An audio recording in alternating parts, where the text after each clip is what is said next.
This is the Monday, January 29th, 2018 episode of The History Author Show.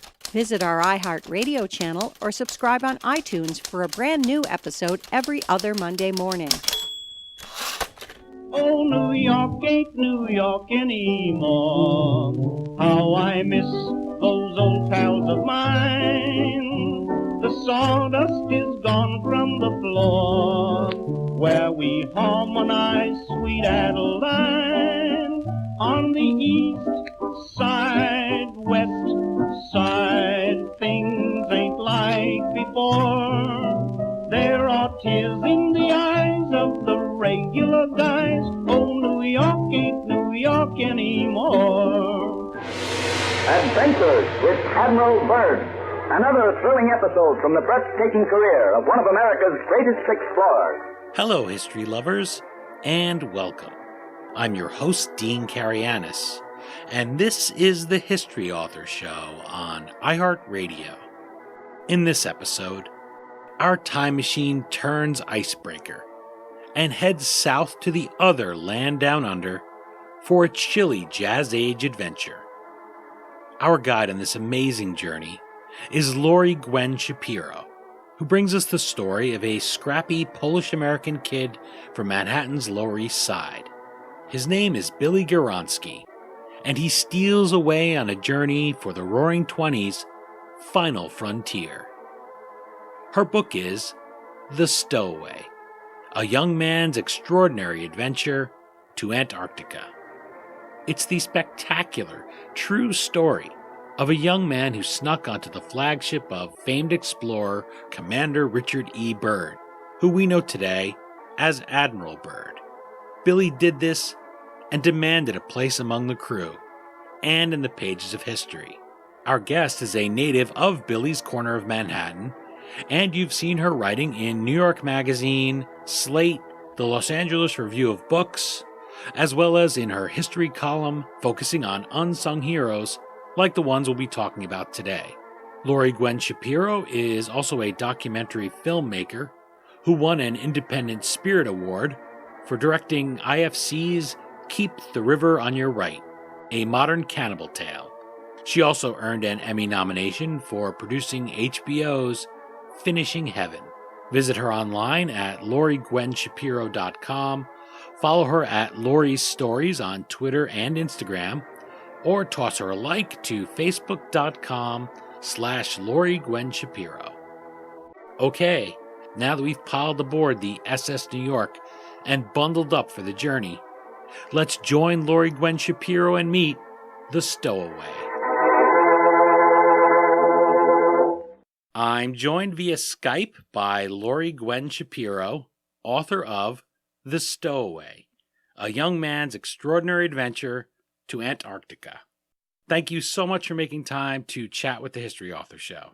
I'm so delighted to be here. This is one of my favorite things in the world is talking about history. So here we go.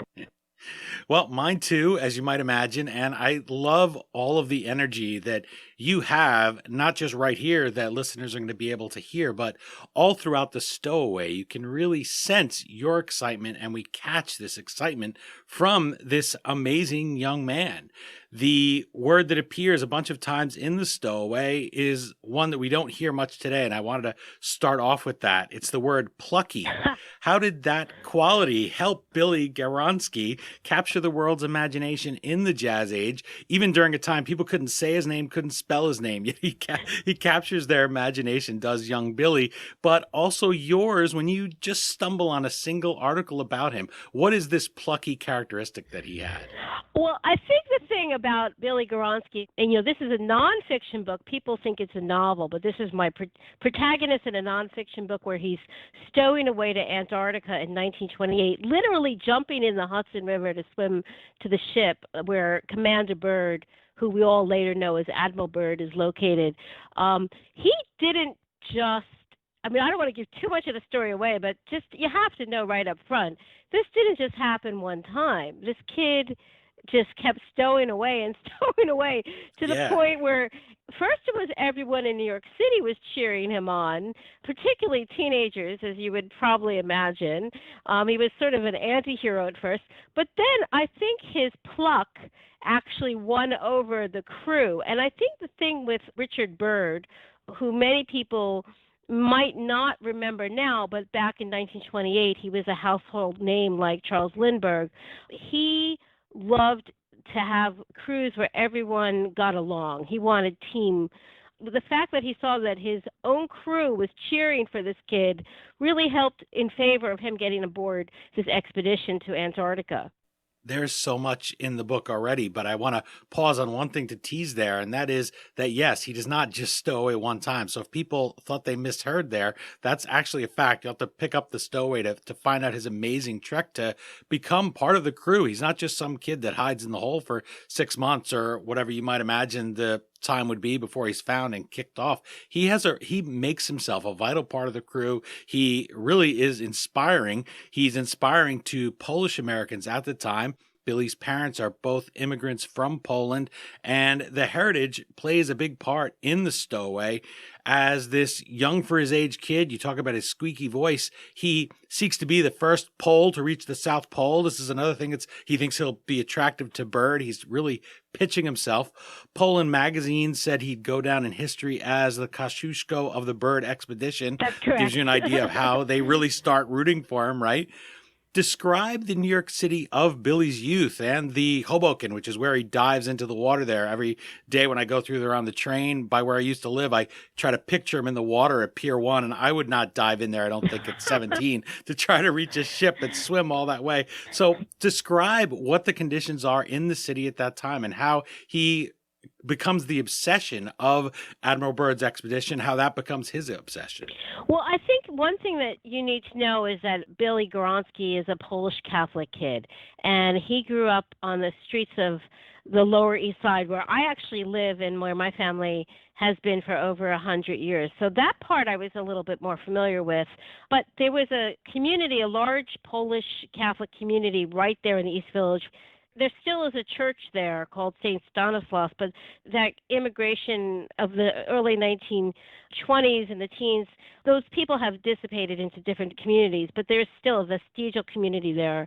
But his father was a member of a group called the Polish Falcons, which many Poles will know was a group, primarily men, I think all men, who were trying to keep strong with the hope that Poland would become a nation again, which we know it did. But one of the ways they did that is by keeping athletically fit, including swims in the river, swims in the ocean. I think a lot of people have seen pictures of the Coney Island swim. I think the Falcons were the people that were among the first to do that on January 1st when everyone dives into the water. At that time, 1928, children on the Lower East Side also swam in the East River. I'm a child of very old parents, and my father is 97, and he will tell me all the time how he used to swim in the East River. So the water really got terrible around 1929 with more chemicals. It was really bad, but in 1928 you weren't killing yourself. And there was a teeming immigrant community in the Lower East Side. So even though Billy was Polish Catholic, if you want to play stickball, you had to learn Yiddish. So like his friends were Jews and Catholics. He went to a school that catered towards a lot of immigrants called Textile High School, where there were a lot of African American kids in leadership positions, and they were being trained to enter the textile industry, which was dominant in New York at that time. And believe it or not, his family was very progressive. There was a tight Catholic community, but his mother registered to vote in 1920 when women got the right to vote. And his family was very active with the Red Cross, and I think it was a wonderful time. I mean, you have to remember the Great Depression started in 1929, and so immigrants in 1920s were really doing wonderfully. His parents arrived with no money, and they had a small company, but it was an upholstery company, which is not what Billy wanted to do. Billy, the reader of all these adventure books, but Yeah. You know, his parents weren't working in a factory. They had gotten themselves to the place where they had a little bit of a nest egg. a working immigrant class that was starting to do well, with dreams of the next generation going bigger. And he's an only child. People may assume a Polish Catholic family in Right. that era that he had a ton of brothers and sisters, but really everything is riding here on young Billy's shoulders. So that's a great family story. It's wonderful. And also one of the secrets I found out was that his father, who was hoping to be the, I guess, interior designer to the stars of Bayside, before there was Hollywood, there was Bayside Queens. So he was trying to move the family out there to get all the stars, but he relied on his son because his father was secretly colorblind, and Billy was also his eyes. He would tell him back at home what color was what. Amazing. Which was something fun. That's the kind of thing you find out in deep research. Yeah, that's an amazing little detail there. Like the swimming. And I wanted to say, first of all, God bless your father. Did you say 97? He's 97 years old. He's just moved in rent-free, I have to say. A sort of... Well, I thought of him because you said this swimming. And when you think about that period, people before that didn't swim a lot. And that's one reason that there was the P.S. Slocum disaster, the paddle ship that caught fire in the East River. And this is from the area that was formerly Little Germany that Billy is right in the middle of. And people that were on that boat, mostly women and children from the St. Mark's Church, they didn't know how to swim. People just didn't swim back then. Today, that's right. and since then, they really were throwing you in the water. People were doing it not just for recreation, but because if there was another Slocum, nobody wanted to be so close to land and drown after you dive in. I like that thread here that Billy applies this idea of, well, you're in America now, you're in an island, Manhattan's an island, so maybe everybody should learn how to swim. And he decides to use it to dive into that frigid water with no plan, which I love. It reminds me of Winston Churchill when he jumps out of the Boer prison camp. And of course, he's a prisoner of war. He plans to have accomplices, but as it ends up, he's the only one to make it out. And he has nothing but his hat and maybe a couple bars of chocolate, I think. No compass, no map. He doesn't speak Afrikaans. Right. And he just goes for it. And that's Billy's spirit here. Billy just says, well, no, I'll figure that out when I get there. I'm not going to worry about it. He did get a little tip. His father, who did not want him to stow away, there were 70,000 people applying for the volunteer spots, which Rockefellers and Vanderbilts were going for it. His parents thought he was being ridiculous. First of all, he's a 17-year-old kid when this was going on. But his father let slip that in 1926, when Commander Byrd then had been said to have flown over the North Pole, that during that expedition there was a stowaway that might have been involved that was connected to this trip, a radio operator. So that his father accidentally put the seed that was his father's undoing, that his son was going to stow away. So he had a scrapbook on Commander Byrd that would put any beat reporter to shame. He knew every single person on that trip. He knew it cold. This was his topic. And Byrd was also his childhood hero. Byrd was a much bigger name than Lindbergh in 1926. And people don't remember, but the person that Lindbergh was flying against was Richard Byrd to go across the Atlantic for the Orteig Prize. And his plane had something wrong with it. And from there, Lindbergh went ahead and won. Nobody knew who he was. He was an overnight name. And so Byrd partly wanted to have this trip to have a legacy, but Billy had been collecting articles on him for his scrapbook since 1926. And to this day, I believe Byrd is the only person to have had 3 ticker tape parades in New York City. One for North Pole, one for losing to Charles Lindbergh, and one for his first South Pole expedition. I love how Billy roots for him. And you mentioned in the Stowaway the way other kids are rooting for baseball players and trading baseball cards. And here he is making his own baseball cards almost with Byrd and cutting out his picture and memorizing all of these details. Although the book is called The Stowaway, Billy isn't the only young person. There's even a girl, Sunshine, who attempts to stow away with the expedition. So this draws so many people. You talked about how many applied, but he alone manages, of all these stowaways, not to be the one that they just put ashore. There's another one that we'll talk about a little bit later that's becomes involved with the expedition. But how does his persistence, I guess you'd say, carry him in there so that he becomes a valued member of the crew? Well, I think that the one thing that was admired about him was that he really literally didn't give up.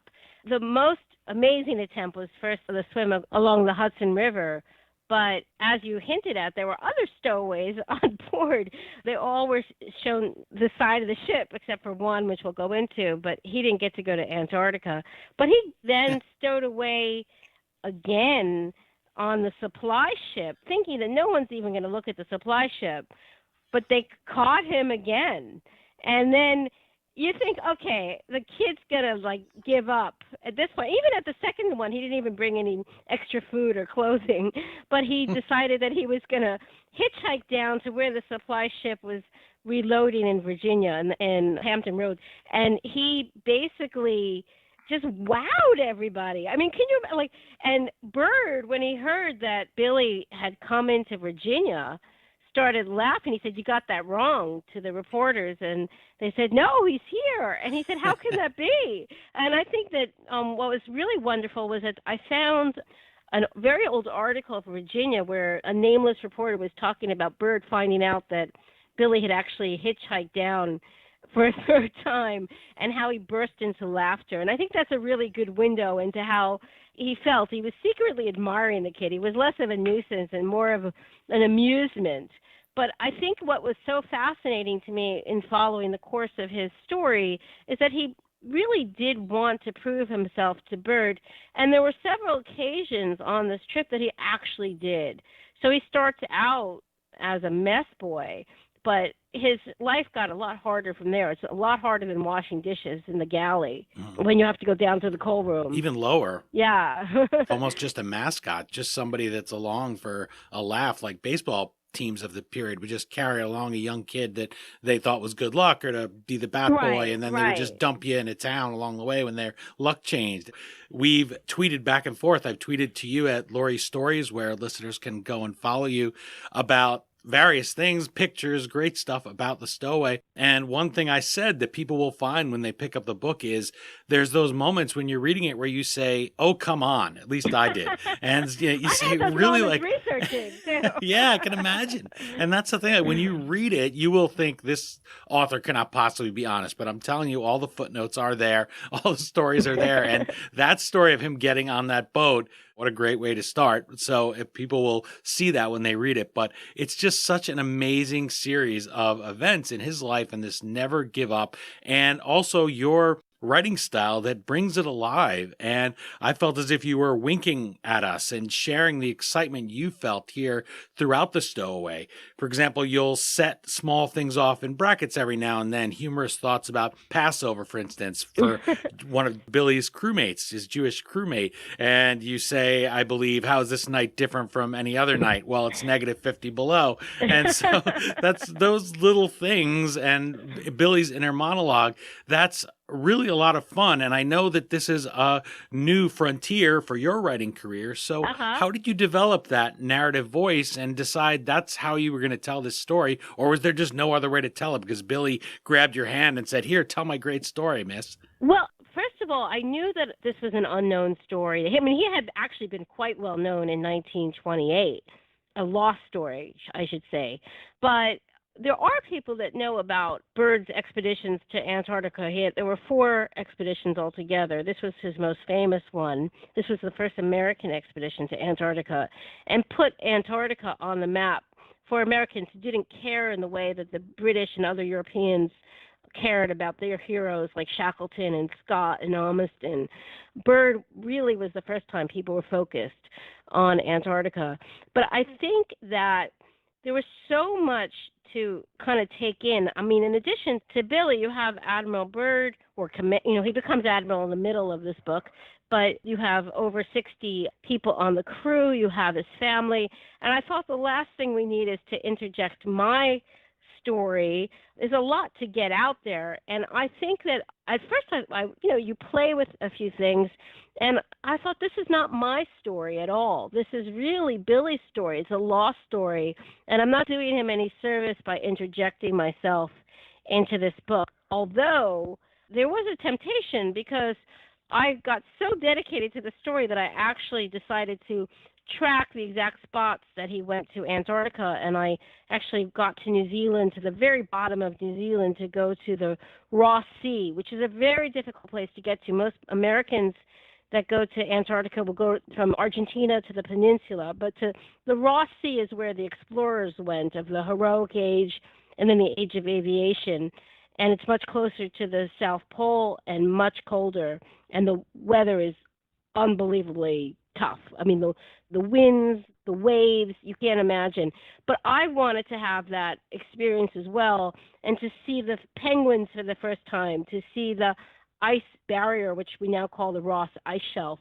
I wanted to have that feeling of literally going from the Lower East Side to Antarctica. And again, I live streets away from where Billy lived as a young man, and I felt that, oh, I could put that in. And then I thought, you know what, that's just still not that's not my story to tell.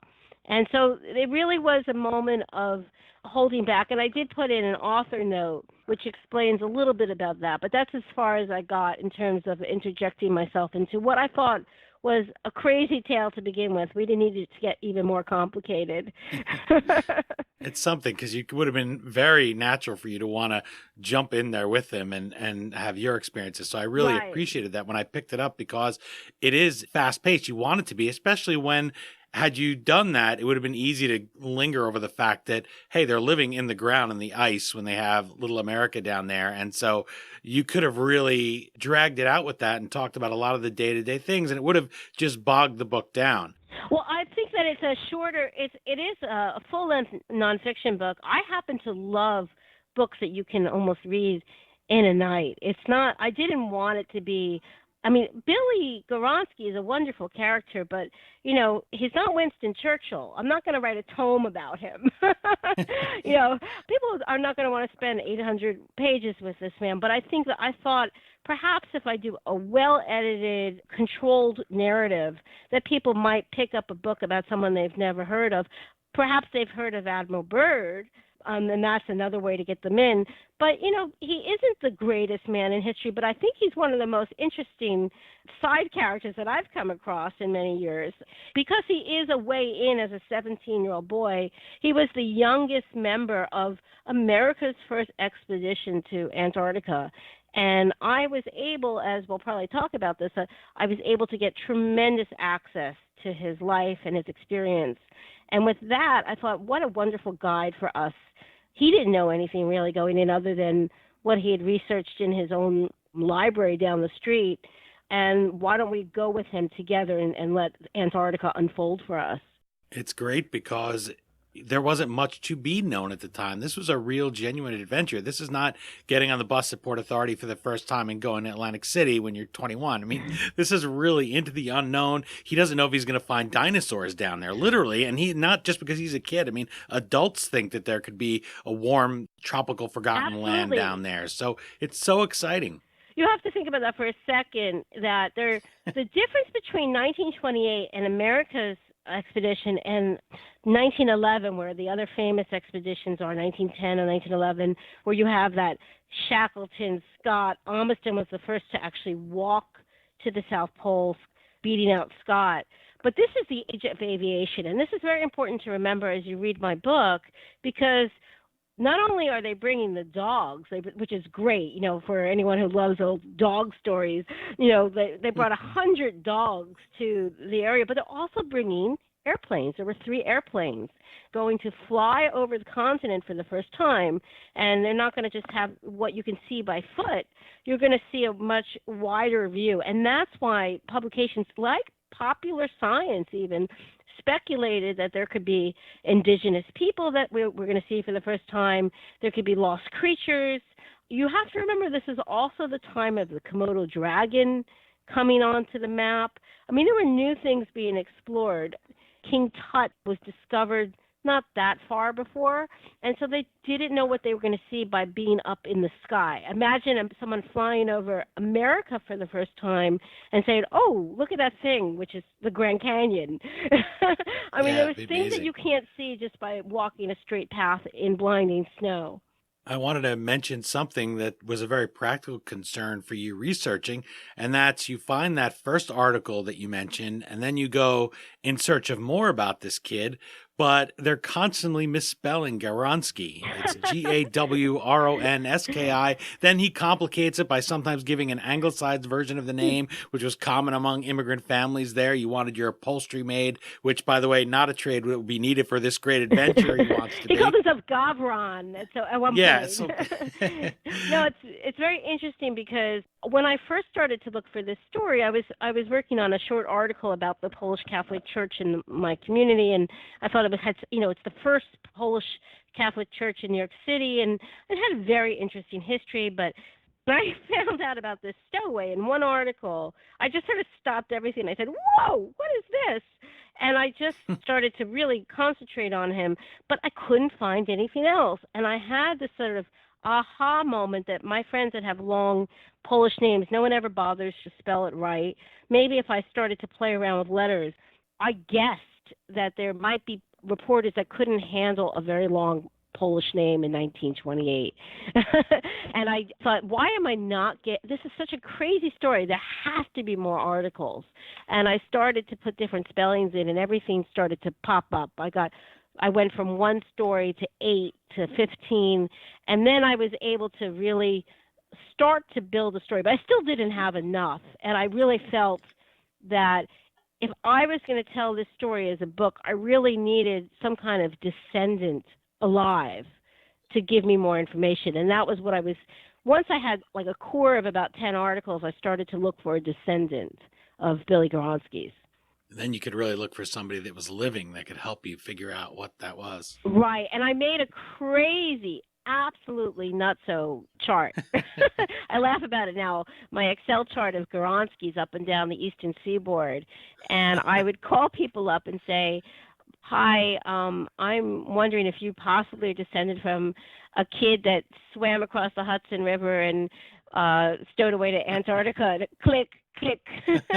And it was quite funny. And after a while, I gave up. And then I got around the 19th time, I called someone, and she had a Polish accent. I thought, well, Billy was actually born in America. This isn't going to be his kid. And I was about to hang up, but I did my spiel, and I heard this lady say in a very frail old voice, she said, "That was my husband." And I had a chill. I had goosebumps. Wow. Wow, that was my Titanic moment. And and she said, "I was hoping somebody would call one day. I have so many things. I have scrapbooks. I have his yearbook." She was living up in Cape Elizabeth, Maine, and I was there within 2 days. And it was just a gift from heaven, honestly. I just suddenly, not only did I have articles that were lost, there were also newspapers that you can't even find on microfiche anymore that were in the scrapbook. I had family photos. I had a person who had been living with him for many years. I knew that the access that I had just achieved was a way to be able to tell the story, because I think to tell a story of someone who's not particularly well known in history, you really need that authentic access. And I had it by finding his widow alive, which is, she's an old lady. If I hadn't found it, I don't know if this story would have ever been told. Yeah, it would have just been thrown away, which is chilling to think of. It's so terrifying to think of. If you don't keep making those calls, we don't have this story. Absolutely, and I almost gave up, but I just thought, I'll just make 3 more calls, and I just had a lot more coffee and kept going. But it was wonderful. It was so wonderful to be able to work with her, and from the very beginning, this was the love of her life. She was delightful and never used the internet. So I pretty much had to go to Maine or call her, and she's hard of hearing. But I was able to go a few times to Maine and really go through everything in the family archives. They didn't have any children together, but he also had 2 kids from a previous marriage, and I was able to. I thought both of his sons were dead. This is not in the book. This is all backstory. But I found one of his sons alive who was in jail, and I was in maximum security prison in Florida, and I got permission from an Antarctica buff in the prison system to go down and interview him and not talk about anything else. And it was just amazing. I think that it was a combination of persistence on my behalf as well as a little bit of old-fashioned luck, just like Billy had. I felt a little bit like him as I was going on my journey, my own journey. You're enjoying my exciting, spirited, plucky chat with Laurie Gwen Shapiro about her book, The Stowaway, A Young Man's Extraordinary Adventure to Antarctica.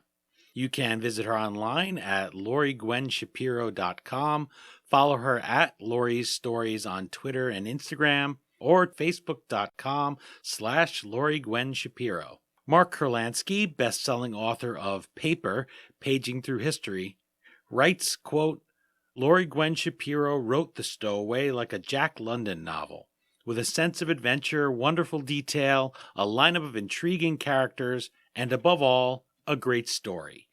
This is the best of nonfiction. Laurie, you stepped outside your comfort zone, literally down there in the far south, to bring us this adventure.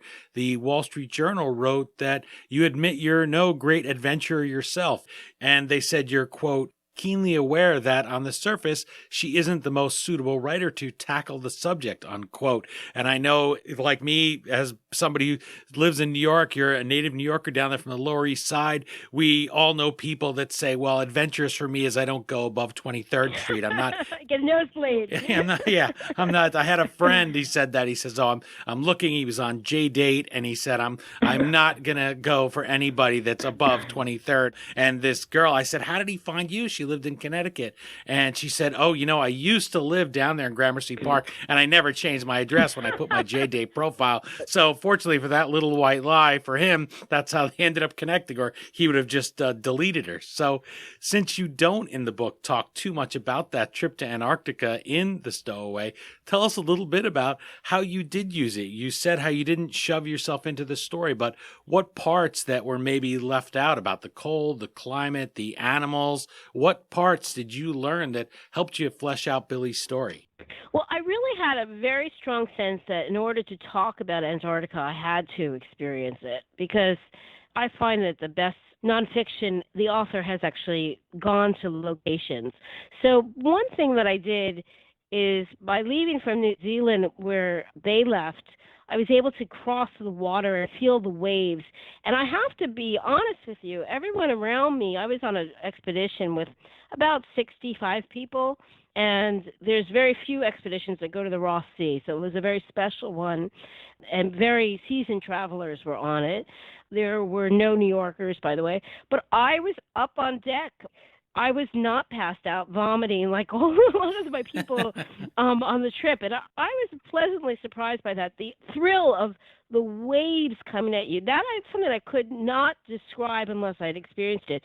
But the next thing that happened was that you start to see the giant icebergs, and then you actually start to see the penguins that the explorers would see in the order. The furthest penguins are the empire ones, the big giant ones, but you first see the tiny Adelie penguins.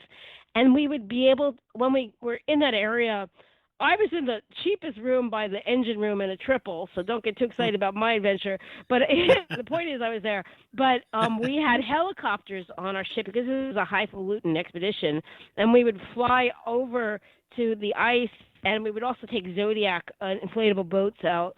All of a sudden, we were in the sites where Shackleton and Scott's huts were.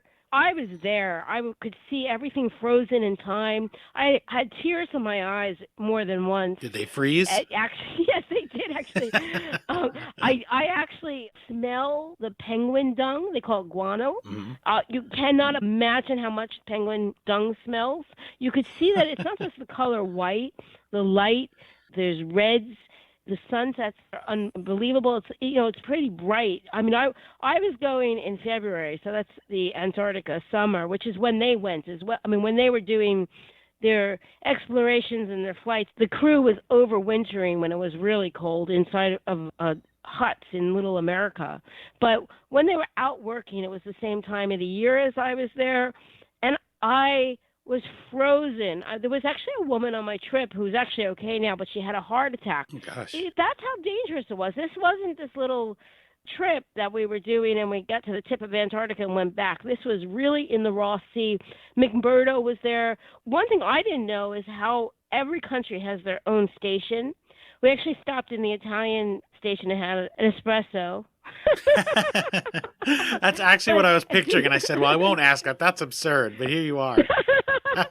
At one point, we were trying to land on the barrier, which is very important to Antarctica history. The Ross Ice Barrier is in all literature. Now we call it the Ross Ice Shelf, but that blocks the continent. And that is where Amundsen, who advised Byrd, having been there, that was where he told him to build the town of Little America. And when we got there, it was too dangerous to helicopter over, and the only way to go was by the Zodiac, and no one on the expedition was crazy enough to do it. The weather was so bad, but I had made it all the way there. I wasn't not going to go, and 6 of us went on one Zodiac and hit the barrier about a mile out from the ship, and we touched the ice, and it was overwhelming. The barrier is like a mile high of an ice shelf, and at that point, the man who was leading the Zodiac, steering it, said, we're now the southernmost vessel on Earth. And it was just a chilling, wonderful moment for me to realize that I had actually done this. I had fear in my heart as well. And you can imagine that we have GPS. Yeah. I actually went in 2015. The book just came out in January 2018. But there was GPS. I mean, if something was going on, people could find their way out. But that wasn't the case in 1928. But just that sense, the cold, the fear, thrills, I hope that I carried some of that over into Billy's narrative that the reader can feel as they're reading the book. Well, I certainly think so. People, I'm sure, can hear that in my voice. These are all amazing people. I always remind myself, nonfiction is not fiction. So when reading this, I did say to myself that these are not characters. I always want to call them characters when it's nonfiction, but they were real people. And there were other young people that tried to reverse Shanghai themselves, if you will, onto the expedition. One of them is Robert White Lanier. He seemed worthy of a book himself, so I thought you could take a moment to introduce listeners to him as an example of the kind of extraordinary people that readers will meet beyond the great Admiral Byrd, beyond Billy, who's the stowaway of the title, but the other people that are on this boat with him. Well, I think the one thing that you have to know right off the bat is that this man was African American. He was a young man who was 20 years old who had heard about the young man who had gone with Peary to the North Pole, and he was very excited to possibly stow away and become the first African American to actually make it to the South Pole, kid or man. And what was fascinating to me was that there were 3 stowaways, as I mentioned. There's a Jewish stowaway, there's a Polish Catholic stowaway, and a black stowaway, sort of like the opening of a joke. Yeah. But at the same time, it caught the imagination of Americans. All of the various presses would root for, there was a very strong African-American press in the 1920s, and he was their hero. The Jewish stowaway was very heavily covered in the Jewish press, and the Polish Catholic stowaway, which is our hero, Billy, not only is covered in the regular press, but in the Polish press as well.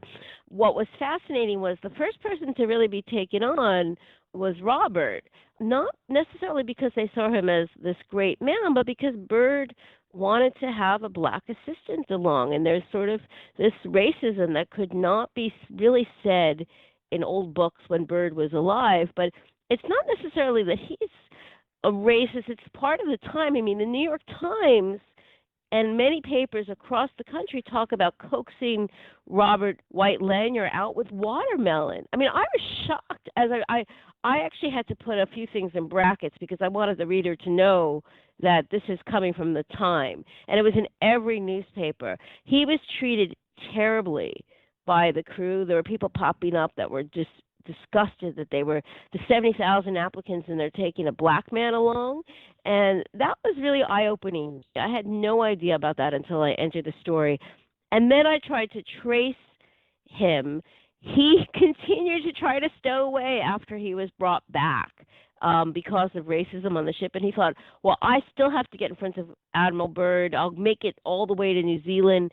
he was sent back in Panama, but he got his way somehow to New Zealand to try to make his case. And there he was also the victim of racism and arrested for supposedly stabbing someone on a ship. I mean, people just were really against him, and he had a similar persistent spirit that Billy did. And he was, again, a very different story being told in the African American press. One of the things that was very fascinating for me was, how do I track these side characters? And so after I had done my main research, I tried to find what happened to the other stowaways, and I was very successful with that, I might add. But Robert proved a little bit more stubborn because he starts to disappear from the historical record. And I actually enlisted the help of someone I was watching on television on PBS's Genealogy Roadshow, who specializes in African American history. And I just wrote her a note, and she called me back, and we worked together to try to see how far we can go. I was able to find the children from the Jewish stowaway, and I was able to meet with them in person, and that was fantastic. And what were his motivations? I think that the lesson that anyone who's an aspiring history writer can take from this is that the more access you have, the richer the detail you're going to have. I didn't want to make them into caricatures. I wanted to make them into real people facing different challenges. I mean, one of the challenges that Billy was facing was his parents relied on his income, especially during the Depression. But Robert Lanier was facing racism that Billy never faced. That was fascinating to me as well. We love to read those old news stories, and that's one of the ways that you find the idea. But one of the things is I talk with Charles Learson, his book, another Simon & Schuster book, Ty Cobb, A Terrible Beauty. And one of the things that put him as a journalist onto the idea that many of these myths about Ty Cobb as this terrible racist were not true is many of the stories where they just invented, or many of the myths where people would say, well, he attacked this black bellman and also a black concierge at a hotel. And he said, you know what was my first clue was that in the stories at the time, they just said a bellman and they just said a bellboy.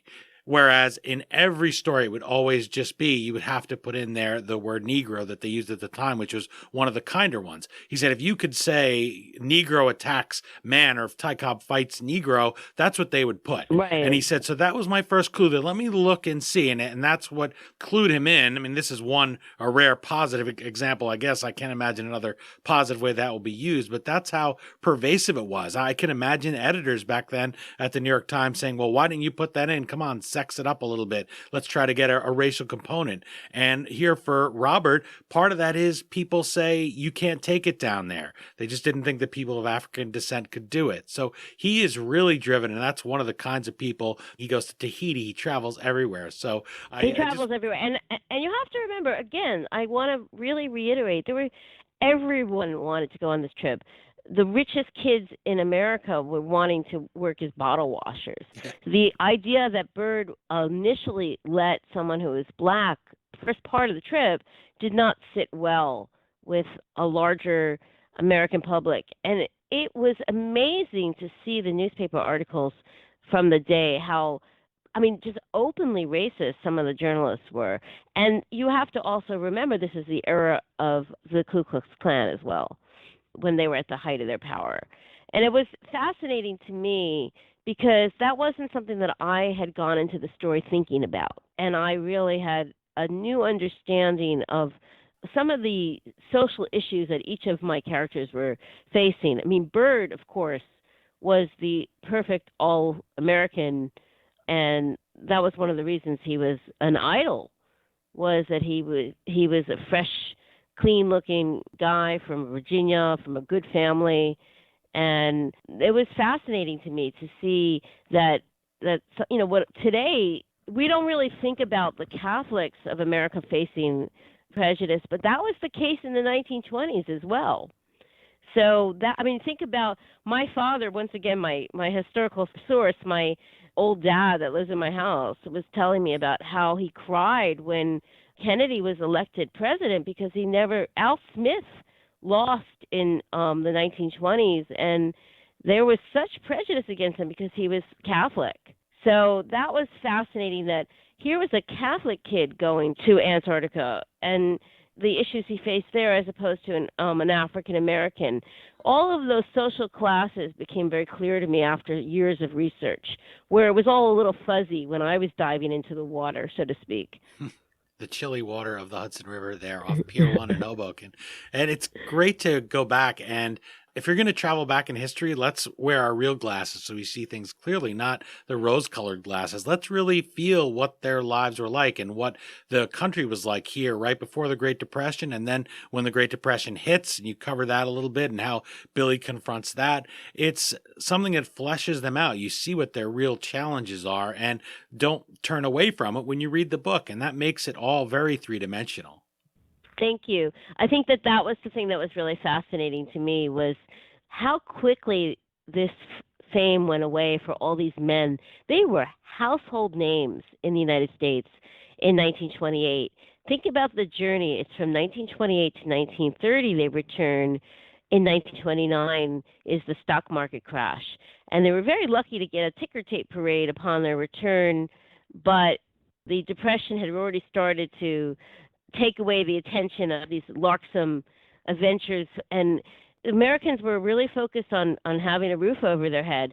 Of course, it got a little bit worse as the early 1930s continued with the Dust Bowl that happened, but in 1929, people started to really care less about big, splashy ticker tape parades. They spent, what was it, $25,000 in 1928 dollars on that ticker tape parade? Wasn't it something like that? So it was really a lot, wasn't it? Well, fortunately, Jimmy Walker, the flashiest mayor in American history, was the sexy playboy mayor of New York City in the 1920s, was good friends with Admiral Byrd. Admiral Byrd was friends with everybody, it seems. But he secured a ticker tape parade for him, even when after the stock market crash, he got elected in January 1930. They were coming back in the spring of 1930. So even before they were coming back, they knew the parade was going to go on. And there was a great crowd, don't get me wrong. And there was a movie to come out. This time, Byrd had a film crew right in Antarctica, which is a wonderful film that anyone can watch on YouTube, with Byrd at the South Pole, which is one of the last silent films. But it did win the Academy Award for cinematography in 1930 with Byrd at the South Pole. And that's able for all viewers to just watch on YouTube. But what I was going to say is that there was tremendous interest in them coming back, but it wasn't as strong as when they left, because when they came back, these men who had been household names still had to join the breadline. They still had to find work.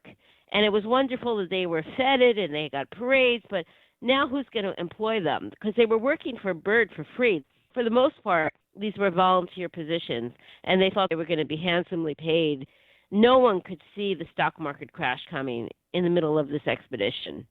Yeah, the disaster wasn't the one like the Titanic that they might have expected hitting an iceberg. It was a financial crash that ends up devastating them. And here's Byrd scrambling. He comes across as a very honorable guy. He's trying to help everyone, but he can barely help himself. So it does take the book there into another direction as you get towards the end and see Billy. He faces another struggle with his parents and all of that. And he still keeps that same drive. He's not the plucky kid anymore. He's a man by the time he comes back. He's taller. His voice is no longer cracking, but you really get to follow a unique journey. It's amazing that it was forgotten.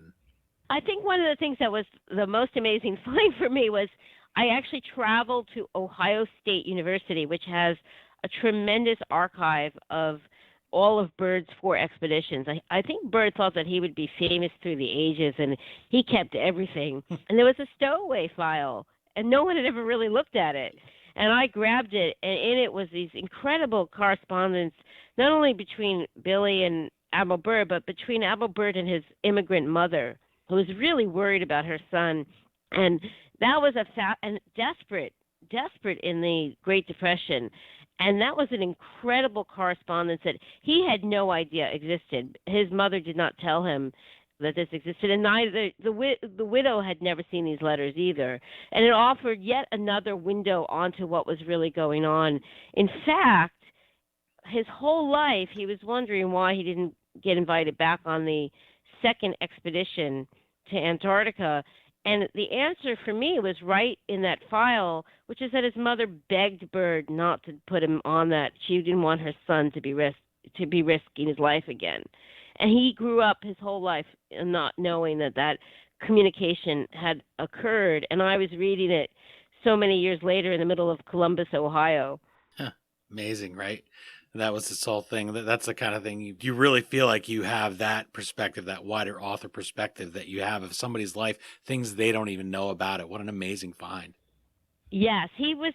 I think that was one of the most painful things for him. Is he had done such a good job in Antarctica. He used his swimming skills to help save the Jewish member of the expedition, Benny Roth, who couldn't swim, and Byrd loved him.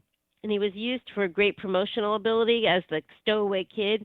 But why was he not asked back? What did he do wrong? How would he ever know that his mother wrote him a letter?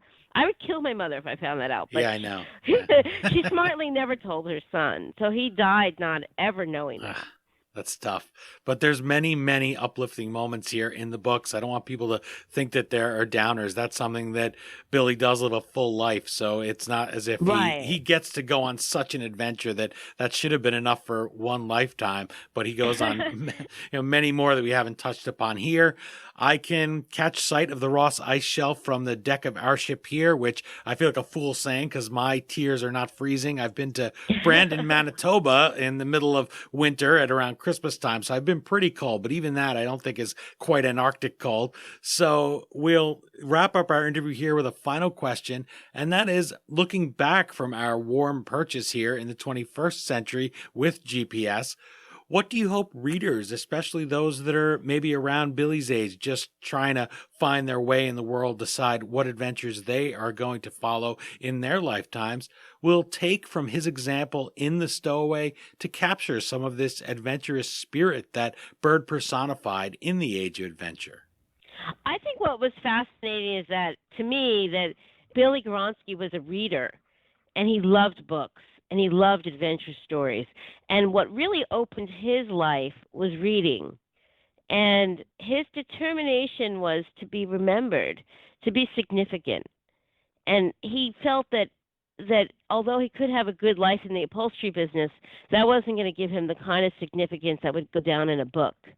And I think that reading is the one thing that really did open his life.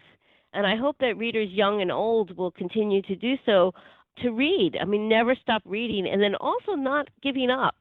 If he gave up, he would have never have gone. I mean, he was caught, and he was sent home in disgrace.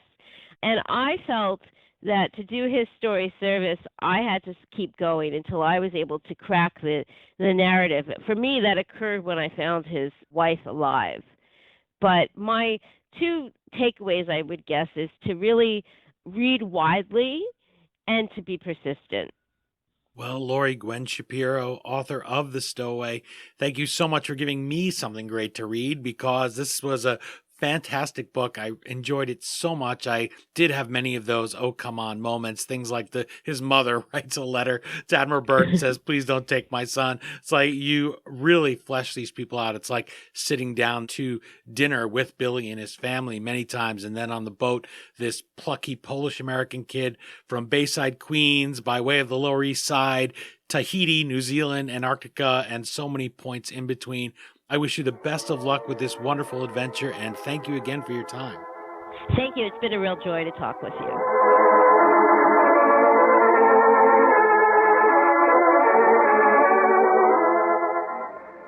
Again, the book is The Stowaway, a young man's extraordinary adventure to Antarctica. As always, you can find the Amazon link to purchase your copy at historyauthor.com. And we hope you will click through there, or even navigate using the Amazon banner on our homepage the next time you purchase anything from Amazon. Say you want to pick up a super thick parka or some boots for your own polar exploration, or just shoveling the driveway. You go to historyauthor.com, that banner takes you to Amazon, and Amazon.com gives us a small portion of every dollar you spend at no additional charge in your shopping cart. For just those few extra clicks, you can help us keep the flux capacitor on our time machine humming like usual. My sincere thanks to Laurie Gwen Shapiro for joining us and for talking about her hot book about a very chilly adventure. Visit her online at lauriegwenshapiro.com, follow at Laurie's Stories on Twitter and Instagram, or toss her a like to facebook.com/Laurie Gwen Shapiro. And by the way, all of her social media is really a great addition to the book because she shares a lot of the pictures, a lot of the background, and things that just didn't fit in the narrative, but are really great to enjoy once you fall in love with Billy. And while you're online, why not follow us at our new The History Author Show Instagram account, or let us know what you think of the book and the interview on Twitter at HistoryDean, or facebook.com/historyauthor. That's it for this installment of The History Author Show. I hope you'll join us in 14 days for our next all-new interview right here on iHeartRadio. And if you're an iTunes subscriber, please take a minute to leave us a review. Well, until our next trip into the past together, thanks so much for time traveling with us today, and have a great week. We still call it Broadway, but what's in a name? Take it from Georgie, it isn't the same. On the east side, west side, things ain't like before. There are tears in the eyes of the regular guys. Oh, New York ain't New York anymore. And again we present in person Admiral Richard E. Byrd. Greetings, adventurers, young and old.